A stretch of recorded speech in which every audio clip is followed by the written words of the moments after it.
The average child now spends 7 hours a day on screens.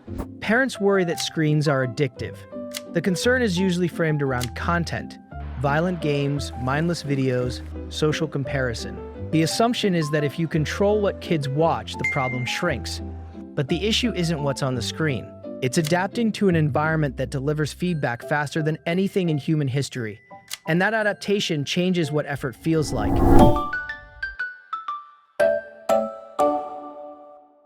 Parents see kids glued to tablets and assume the screen itself is the problem. Remove the device, the thinking goes, and attention returns. But attention isn't a resource that gets drained. It's a prediction system. The brain learns which actions lead to rewards and how quickly those rewards arrive. Screens don't break that system. They train it.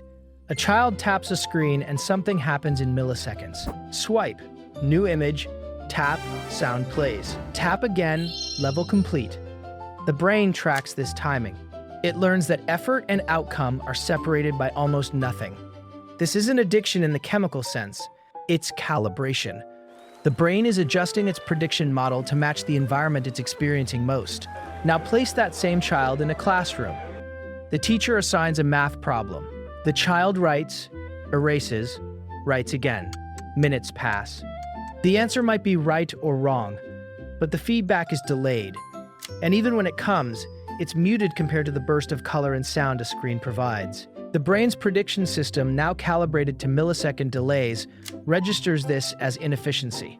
The task hasn't become less interesting. It's become costlier in prediction error. This cost is felt as difficulty. Not difficulty in solving the problem, but difficulty in starting it. The brain resists actions when the predicted reward is both distant and uncertain. Parents interpret this as laziness or distraction. Teachers see it as shortened attention span. But the child's brain is doing exactly what it was trained to do. Avoid actions with poor reward timing. The effect compounds over time. The more hours spent in high-speed feedback environments, the more the brain's threshold shifts.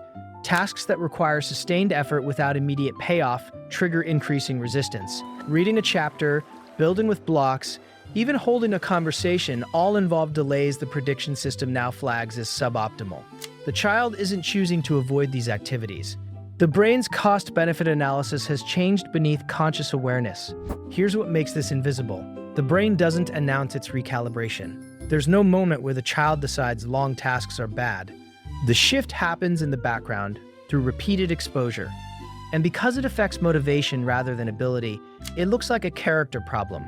Adults see a child who can focus on a game for an hour, but won't read for 10 minutes, and conclude the child is being difficult. They're missing that the brain is now optimized for a different reward structure entirely. Researchers confirm this by measuring task persistence.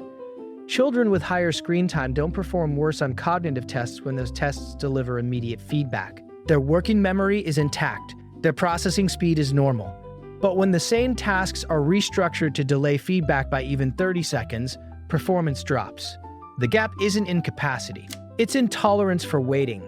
That's why the point is not about content or attention span. It is about getting used to the immediate feedback. Re-exposure to slower environments will help because the brain adapts to the environment it is in. That is it about children and their brains. The next question is what tricks are being used to keep us adults hooked on our phones.